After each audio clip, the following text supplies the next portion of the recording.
পিছনে মন্দির লইয়া কয় আল্লাহর কাছে শুকরিয়া আদায় করি যে আমরা যে পূজায় আসতে পেরেছি।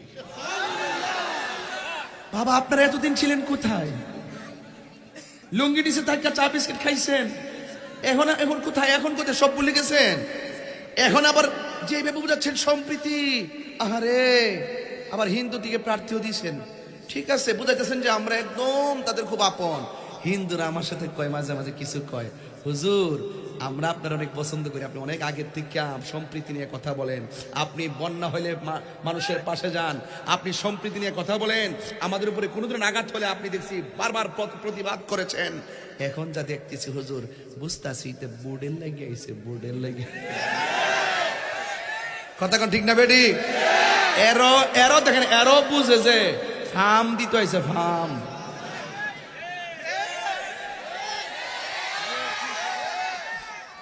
আচ্ছা বলেন হুজুর, যদি কেউ মন্দিরটা পিছিয়ে রেখে আল্লাহর কাছে শুকরিয়া আদায় করতেছি আমরা পূজার মধ্যে যে আসতে পারছি, এই কথাটা কি শরীয়তের ভিতরে পড়ে? আমার প্রশ্ন হলো যে আমি কিন্তু বিরুদ্ধে বলতেছি না, আমার কথা হলো যে তুমি ভুল করছো, আমি ভুল ধরাই দিচ্ছি, তুমি অপব্যাখ্যা করছো, আমি ব্যাখ্যা করছি। তুমি যদি ঠিক থাকতা আমার বাপের শক্তি নাই তোমার বিরুদ্ধে কথা বলার। আপনি দোষ করবেন, আমি দোষী বলছি, রাগ করে লাভ আছে? গুসা করে লাভ আছে? গুসা করে লাভ নাই। আপনি ঠিক হয়ে যান, সব ঠিক হয়ে যাবে। কথা কোন ঠিক না বেঠে?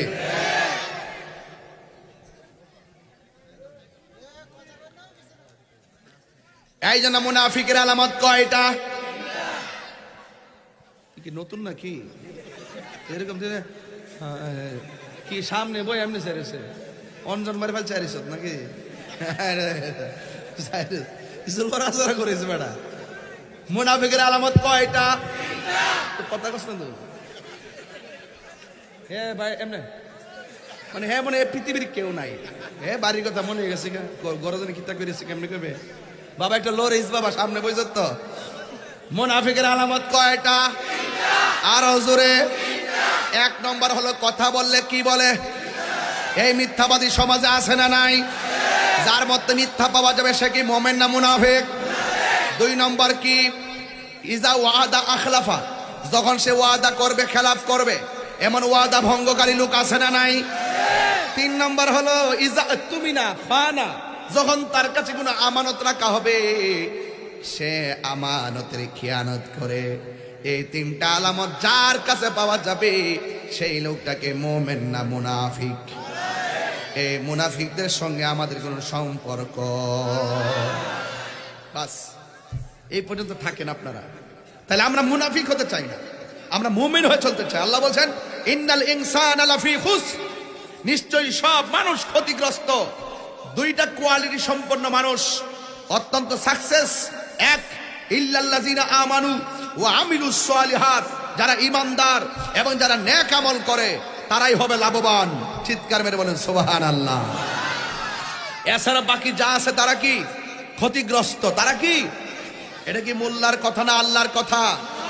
তো আল্লাহর কথা মানবেন না মোল্লার কথা মানবেন? হযরতে বেলাল রাদিয়াল্লাহু তাআলা আনহু, তার জবানের মধ্যে আল্লাহর নাম ছিল। কার নাম ছিল? হাতের মধ্যে বান দিছে, জামাটা খুলছে, খুললে একবারে বালুর মধ্যে কি করেছে? খেসরাইছে, গরম বালু, যে বালুর মধ্যে পা রাখা যায় না, ওই বালুর মধ্যে কি করেছেন? পেটটা ফেলে দিয়ে একদম এমন ভাবে খেসরাইছেন, পেটের চামড়াগুলো উঠে গেছে, পেটটা সাদা হয়ে গেছে, আর উপর দিক দিয়ে পানি ঝরতেছে। বেলালকে বলা হয়, বেলাল এখনো সময় আছে, আল্লাহর জিকির বন্ধ করে দাও। এবার সে ডাক দিয়ে বলতেছে আমার জীবন চলে যাবে, আমার রবের কথা ছাড়তে পারবো না। বেলালের পিঠের মধ্যে লোহা গরম করে আগুনের চেক দিয়েছে, বলছে তুমি কি করো? তুমি আল্লাহর নাম ভুলে যাও। বলছে সম্ভব না। শেষ পর্যন্ত লোহাটা গরম করে জিহ্বার মাথার মধ্যে লাগিয়ে দিয়ে বলেছে আল্লাহর নাম ছেড়ে দাও। বলছে যে আমার পক্ষে সম্ভব না। ওই যে বুঝেন নাই আমার প্রশ্ন, নাকি 40-এ তার যৌবন নাই হয়ে যায়, বুড়া হয়ে যায়? 65 বছরের একজন নারীর মধ্যে কোনো যৌবন থাকে? থাকে না। 65 বছরের খাদিজার সাথে আল্লাহর রাসূল 40 বছরের যুবক সংসার করলেন, মাঝখানে কোনো স্ত্রী গ্রহণ করলেন না। এরপরেও যারা বলে রসুল নারী লোভী ছিলেন, এরা জ্ঞানী না মূর্খ? এরা জ্ঞানী না, এরা মূর্খ। এবং আসল বিষয় হচ্ছে রসুলের সাথে এদের আদাওয়াতি দুশ্মনী। দুশ্মনে রসুল ছাড়া, নাস্তিক ছাড়া, বেঈমান ছাড়া, মুরতাদ ছাড়া, মুনাফিক ছাড়া আমার রসুলকে নারী লোভী বলতে পারে?